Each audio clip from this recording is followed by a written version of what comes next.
Alô. Oi, pessoal. Terminar agora com chave de ouro, a gente tem que ficar animado, Dani. Isso aí. Vamos lá, Só a vamos galera lá, vai embora. gente. Marcos, primeiro, obrigada por estar aqui. Eu queria agradecer de novo ao patrocínio da Plug and Play no evento de hoje. A gente tem preparado, né, esse report há algum tempinho e eu queria conversar um pouco contigo para a gente contar o que é esse relatório, como que as pessoas podem acessar. E acho que, para começar, só antes da gente começar a conversar, eu queria agradecer também as pessoas que participaram do report com a gente. Sim, muita gente. Bastante a gente não é tão inteligente gente. assim, né? Pelo menos eu não. Eu preciso da ajuda de uma galera. Eu tenho aqui minha cola. A gente contou com vários especialistas que dividiram um pouquinho das expertises deles, né, e ajudaram a gente a escrever esse report. A ideia é espalhar um pouco de tudo que a gente conversou aqui hoje, né? Então, do tanto que o Brasil tem feito e tem a ensinar para os outros. E participaram com a gente a Alessandra Martins e o João Vitor Vedrano, da Machado Meia Advogados, o Bruno Loyola, da Plug, o Carlão Oliveira, da CertDocs, diretor da BFintex, o Danilo Branco, CEO da Finanças Tech, Eduardo Aguiar, da Visa, Eric Oioli, da VBSO Advogados, a Gihani Halabi, da Halabi Advogados, o Murilo Rabuski, da Lina OpenX, o Marcelo Martins, do Iniciador, e o Reinaldo Rabelo, do Mercado Bitcoin. Fora a expertise da gente, né, e das equipes que produziram o report, essas foram algumas participações especiais que a gente está muito feliz de ter tido e de compartilhar com todo mundo. Sim, acho que foi um projeto super interessante, assim, acho que só dando um contexto para vocês, né, acho que de onde surgiu, pelo menos do lado da Plug and Play, da gente querer fazer algo nesse sentido. Eu entrei na Plug and Play tem 1 ano e meio, vai fazer quase 2 anos agora, e sempre foi muito difícil, né, sempre, né, como o meu trabalho eu estou muito próximo da galera lá do Vale, de outros escritórios, sempre foi, tipo, para mim sempre ficou muito claro que o Brasil é líder, né, no sistema financeiro. Eu acho que, tipo, depois a gente vê milhões de palestras hoje, a gente também, acho que todo mundo aqui também já deve estar careca de saber sobre isso. Mas era muito difícil, ou pelo menos eu achava muito difícil explicar, principalmente para pessoas que têm pouca perspectiva sobre a América Latina, de como o mercado aqui é tão relevante, né? E como a gente cresceu tanto, assim. Então, é até interessante, porque eu li no Twitter esses dias um post de um VC gringo, assim, falando, gente, eu realmente acho que Nubank deve ser um dos maiores unicórnios da história das startups, em nível de impacto, em nível de crescimento, que pouca gente sabe. Né? Eu acho que a gente aqui, né, eu cresci, né, tipo, acho que primeiro contato com o Nubank foi um amigo meu falando, tipo, putz, eu nunca tive um cartão de crédito na vida, agora eu tenho R$2.000 para gastar e meus pais não precisam saber o que eu estou gastando. Então, essa foi a primeira... E a gente se tornou muito bem acostumado, né, sobre como essas fintechs e como isso é eficiente, como o sistema financeiro, não só brasileiro, né, mas o Brasil sendo grande força motora que levou para outros países da América Latina, para mim foi muito de sentar ali e falar, beleza, de onde que veio isso, né? Por quê? Né? Acho que foi o meu primeiro interesse, né? Foi por quê? Aí eu descobri, nossa, tem Lyft, nossa, Next, pô, que super interessante, né? Um bando de regulador que normalmente é completamente anti-inovação, né? A gente vê isso muito forte nos Estados Unidos, e a gente vê um regulador do lado das startups. E acho que dali veio o nosso interesse assim, de se aproximar da Finasbac e entender mais, né, como foi o efeito do regulador em criar todas essas inovações financeiras, né, obviamente pelo Pix, Open Finance, agora com o Drex. A gente vê qual foi o impacto real mesmo, né, do regulador estar, né, bem próximo dessa inovação financeira, né, tá bem na fronteira. Isso acho que foi super interessante e algo que foi confirmado. Acho que todos os textos meio que escrevem de uma maneira diferente o que a gente está falando aqui, né, de como influenciam essas grandes mudanças. Com certeza. Acho que o Brasil está acostumado a importar muita tecnologia, né? Então, eu acho que para quem está de fora do Brasil não consegue dimensionar o impacto e o quanto que a gente tem feito. Então, a gente exporta soja e tecnologia financeira. Tem um pulo grande aí. E a gente tem condições de fazer isso, né? Porque a gente tem, primeiro, tamanho continental, muita gente, um impacto grande.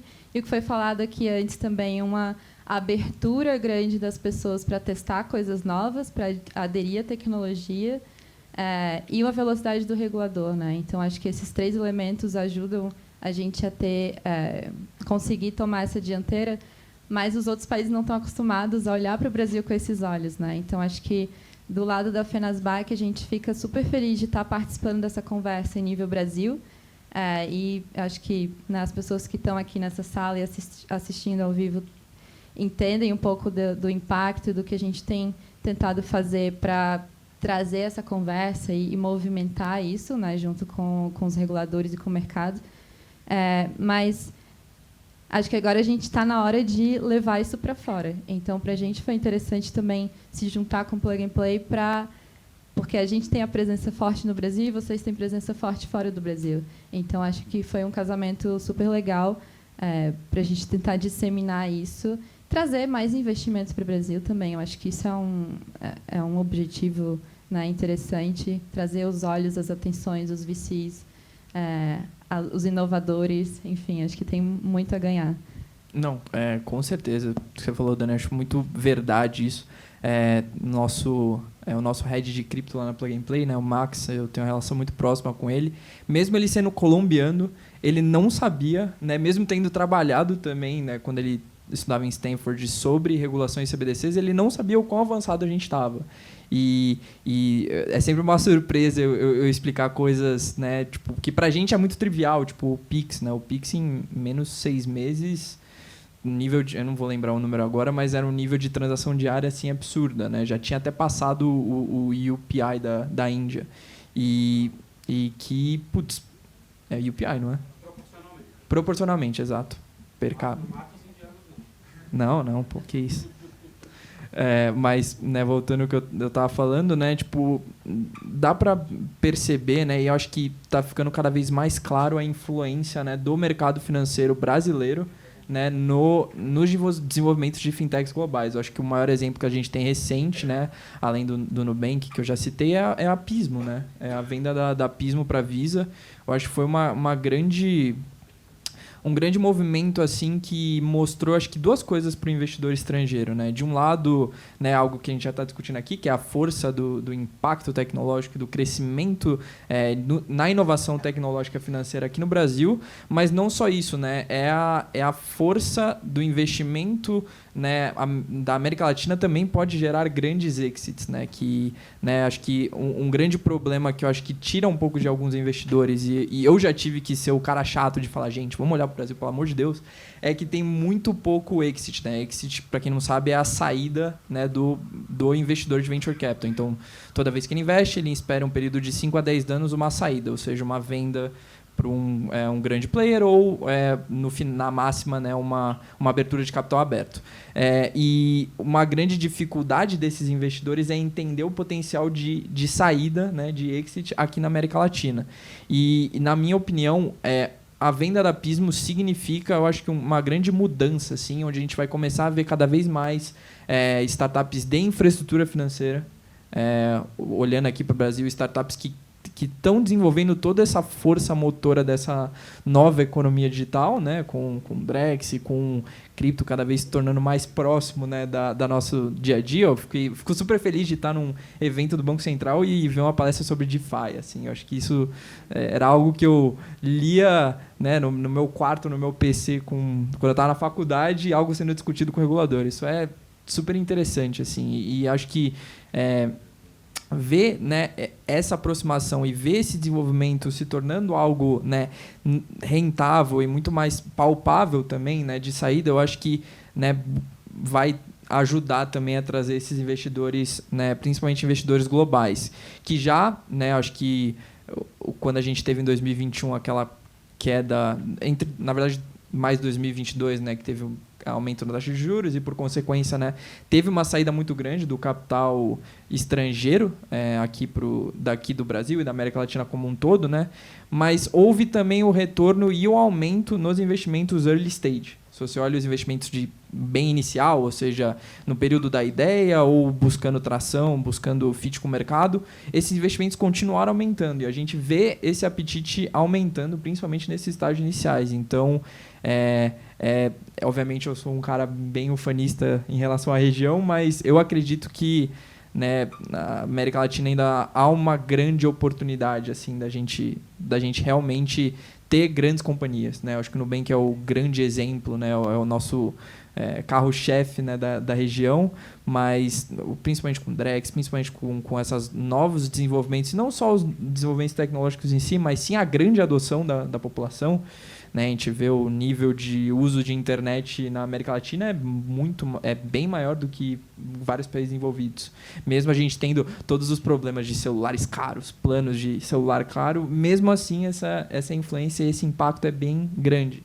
Então eu acho que eu ando na contramão de alguns VCs que falam que a região da América Latina não necessariamente é a nova região a ser investida, alguns acabam olhando mais para o Sudeste Asiático, mas na minha visão, eu acho que, né, eu acabo vendo isso também dentro da Plug and Play, eu acho que não só com o reporte, mas com a gente também sendo muito vocal sobre essas mudanças, a gente acaba criando um certo barulho e a gente acaba percebendo não só dentro da Plug and Play, mas também conversando com outros fundos, que existe ainda esse apetite, né? Eu acho que com o passar do tempo e com o passar dessas evoluções, tudo vai ficando cada vez muito mais claro, né? Eu acho que Pix está se tornando algo cada vez muito falado nessas rodas de venture capital, de inovação, open finance, né? O fato do Brasil estar à frente de todos os outros países, né? Acho que você pode falar isso melhor que eu.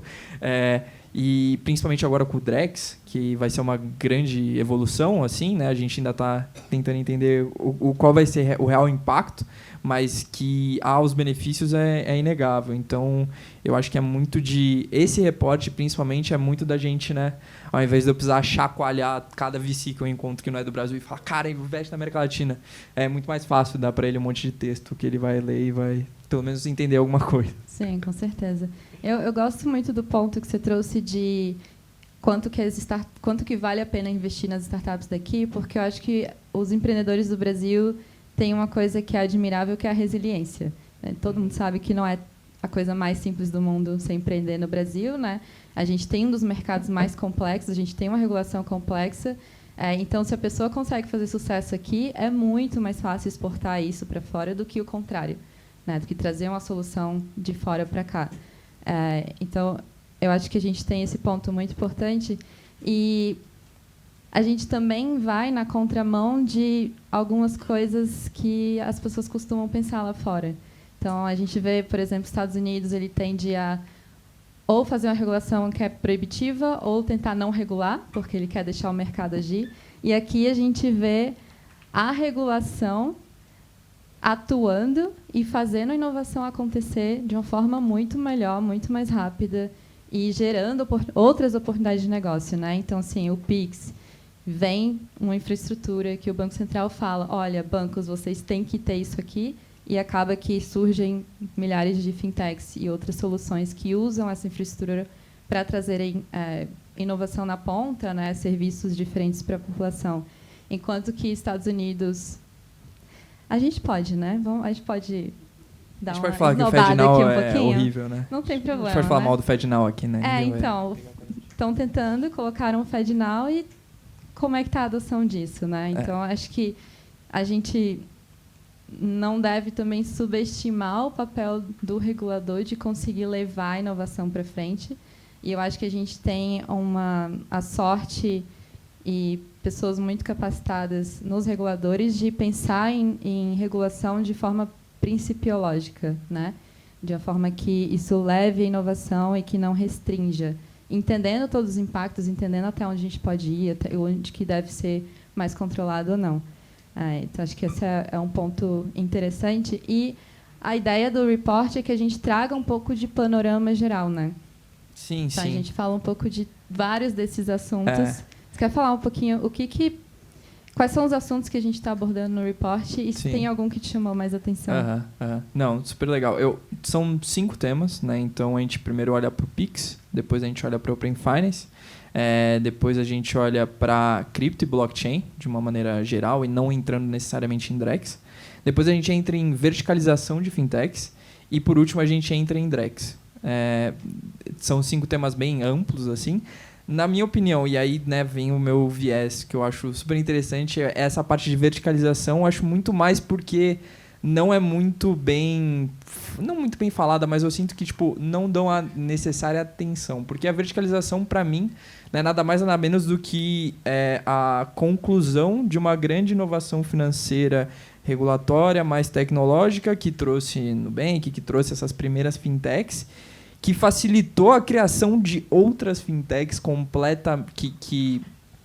que podem ter um nível de personalização cada vez maior. Então, o cerne principal de uma fintech, né, se você pensar em primeiros princípios, né, ela busca, né, trazer para aquela pessoa, ou para aquela companhia, ou para qualquer seja a entidade, uma solução financeira, um produto financeiro que é muito melhor ofertado do que as soluções tradicionais.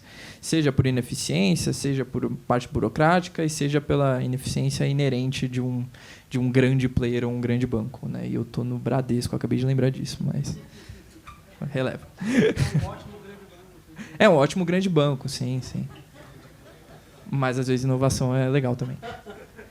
Mas, né, brincadeiras à parte, né, o aumento dessa tecnologia trouxe, né, um hall de soluções muito personalizadas que buscam olhar para verticais específicas. Então, por exemplo, a gente tem o agronegócio, que é um setor muito relevante, extremamente relevante para a economia brasileira, que muitas vezes, principalmente o pequeno e médio produtor, ele é extremamente mal bancarizado.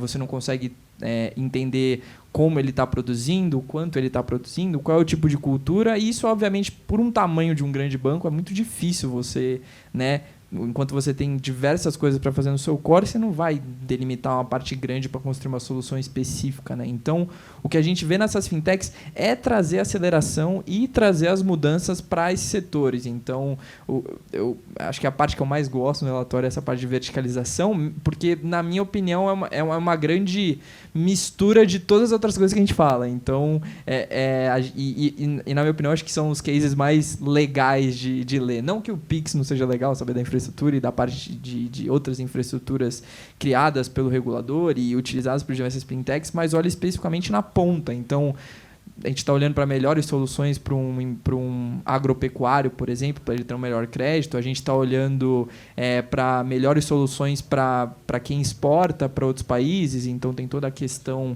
de cross-border que várias fintechs conseguem solucionar. A gente está olhando até para o mercado de música, né? O mercado de criador. Tem uma startup super interessante que eu sempre gosto de citar, chamada Noodle. Eles fazem umas soluções que eu acho incrível. Eu particularmente adoro música e eu sei que músicos, de maneira geral, são mal remunerados, né? A influência da gravadora é muito forte no mercado da música e isso acaba tirando um pouco o ganho financeiro, o potencial ganho financeiro do músico. Ele não sabe muito bem quanto ele ganha de royalty, quanto ele ganha de Spotify, e esse dinheiro acaba ficando meio invisível, né, para um artista que normalmente não vai ter esse conhecimento financeiro, não vai conseguir até realmente entender por que ele está sendo tão mal recompensado pela arte dele. E aí a gente tem a Noodle, que olha para dados do Spotify e consegue oferecer melhor crédito porque ela sabe se um artista está estourado ou não. Então, esse tipo de solução, né, e esse tipo de visão, que é você sair da conta digital, né, que é acho que o grande...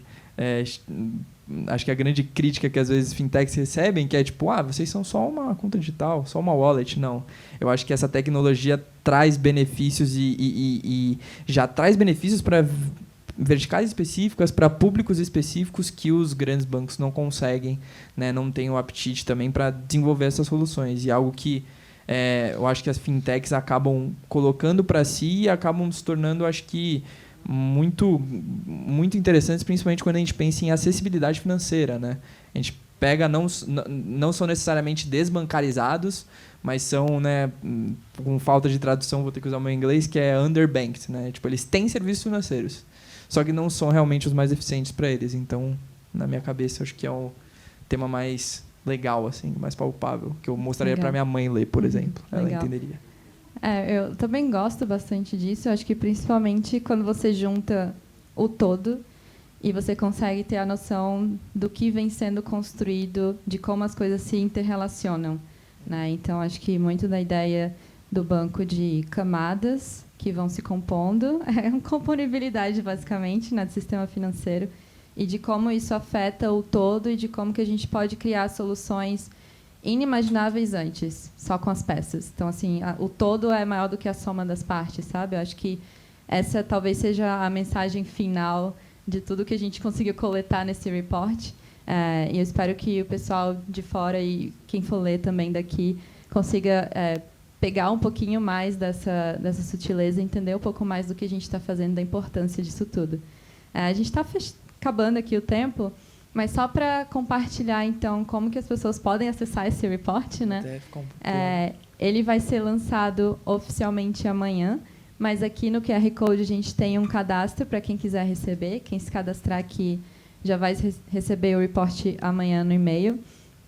E depois ele vai ficar disponível online, né? Então, a ideia é a gente tentar disseminar isso o máximo possível, fazer isso chegar nos outros agentes, nos players, Brasil afora. Sim, a gente tem que ensinar esses gringos a como fazer um sistema financeiro decente. E é isso.